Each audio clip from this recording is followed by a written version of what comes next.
with Memphis having such a depleted roster, how you go about attacking the plan, preparing for that?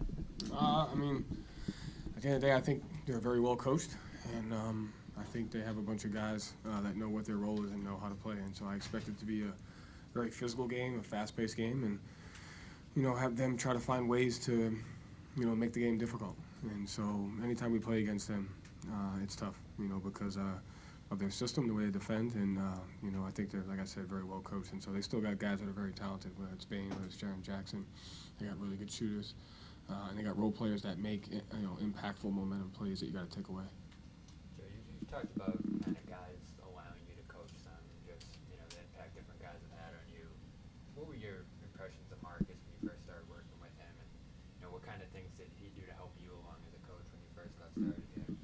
I mean, when I came in as an assistant, he was very, I really didn't talk that much because I felt like I had to earn my stripes. And he's a guy that I would pay attention to more because he was always communicating. He had been around a long time. He knew NBA defenses.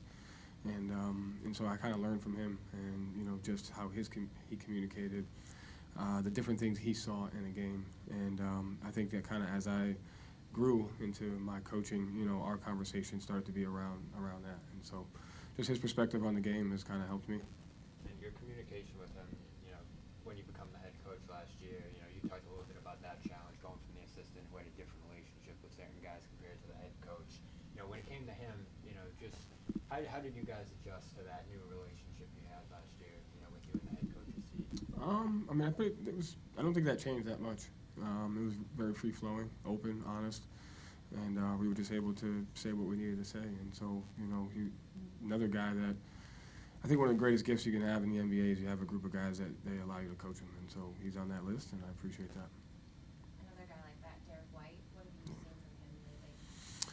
To me, he's one of the toughest players in the league that people don't talk about because of the quiet-natured soul that he is. And at the end of the day, he makes some of the, if you were to define toughness, I think it starts with him. He always makes the right play on the offensive end. Defensively, he comes up with plays that you didn't think that you were able to do. And, he's reliable. And so, he makes that game, the ceiling shot against Toronto. He goes on that run to start the Philly game. He misses games for his family and comes back and doesn't miss a beat. So, I think he's one of the toughest players in the league that doesn't get enough credit, because of, what he does on a daily basis. Joe, do you guys need to work more on, was a game like Friday good for you guys, fourth quarter execution? That was beautiful. Describe that, why was it beautiful and to be able to eke out a win and with Yeah. big game execution? I mean, even win or lose, I still think it would have been a great game for us. But I know Toronto, that's a hectic environment. They play really well at home, and we had to go through some stuff in that game that I felt like we hadn't been able to simulate in the games past. Not that we haven't played great teams, but I just think we played really good basketball. And I thought last game, a sign of a team that has a chance to be good is can you win games when you're not playing well. And I didn't think we played very well, but I thought we found moments to play really well, and that's going to happen. We can't get caught up in just thinking we're going to play really good basketball all the time. It's unrealistic. It's not going to happen. And it's a matter of, who can we be when it's not going our way? And so, I felt like obviously they went on that run to start the third quarter. They tied it at 73. We run a pick and roll, and we play with great poise. 4 guys touch the ball. Jalen shoots a 3. And then our fourth quarter execution was, very intentional, very organized.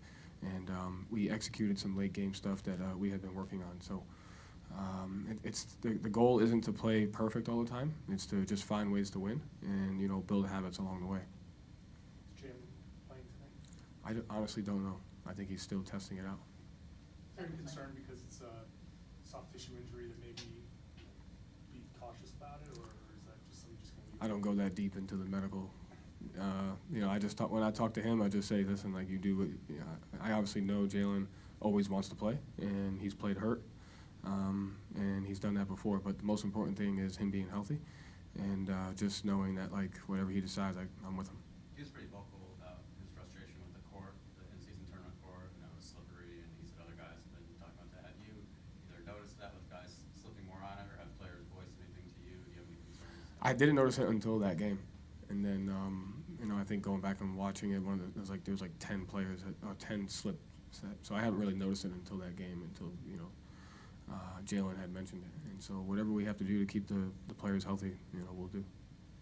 On the late game, what's the biggest difference you've noticed from the playoffs where you guys are -11 in that spot to some of the success you've had early? And how tough is it to kind of prepare and simulate those situations?